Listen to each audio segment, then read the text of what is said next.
Namaskar, I'm Manoj Kumar. Welcome to in the program Press Meet. In this program, we cover press conference, media interaction, and a speech of the chief guest at the program. So, without spending so much time, let's go to the video. जहाँ तक बिजली के bill की बात है, पहले हमारे माननीय जो बिजली मंत्री हैं अनिल विज जी, उन्होंने भी इस बात को स्पष्ट कर दिया है कि जो छोटे उपभोक्ता है 2 किलोवाट तक का है, उसके ऊपर कोई असर इसका नहीं हुआ है। और पिछले 10 साल में 10-11 साल से कोई भी बिजली का बिल बढ़ाया नहीं गया, बल्कि जो उस समय बिजली दी जाती थी 2014 में कांग्रेस की सरकार थी, उससे रेट हमने कम करने का काम किया था।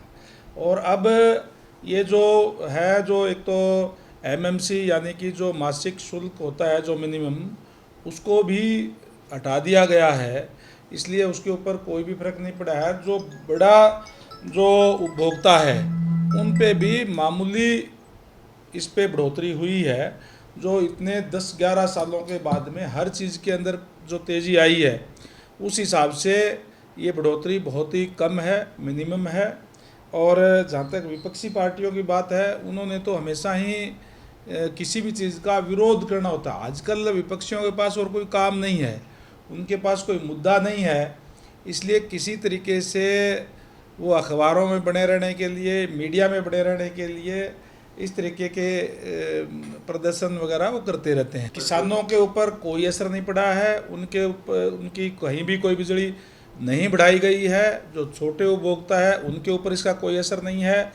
हमने जो न्यूनतम मासिक शुल्क है उसको भी हटा दिया गया है। और जहाँ कोई बढ़ोतरी हुई है बड़े उपभोक्ताओं में भी, उसमें भी कहीं 3% है, कहीं 4% है, कहीं 5% है। इस तरीके की बढ़ोतरी जो है ये हुई है, जो मामूली है और जो एक महंगाई की दर के हिसाब से अगर देखें तो बहुत कम है। जैसे जैसे जो गुड़गांवा है या फरीदाबाद है, ये तो हमारा नगर निगम और एफएमडीए या हमारा जीएमडीए है वो देखता है। बाकी हमने जो हमारे जो पब्लिक हेल्थ डिपार्टमेंट के जो लोग हैं उनको भी, पीडब्ल्यूडी को भी स्पष्ट निर्देश हमने पहले ही दे दिए थे मानसून से पहले, कि इस दौरान कोई भी अगर कोई नालों की सफाई करनी है, कोई सीवरेज कोई ब्लॉक ना हो, और इन तमाम चीज़ों को ध्यान करते हुए उससे पहले ही हमने सारी सफाई करवाने का भी काम किया है, ताकि इस बारिश के मौसम में किसी को कोई दिक्कत परेशानी ना हो। कई जगह पे अनएक्सपेक्टेड एकदम से बहुत ज़्यादा बारिश हुई है, वहाँ एक बारी थोड़ी कुछ टाइम के लिए दिक्कत परेशानी इस टाइप की आती है।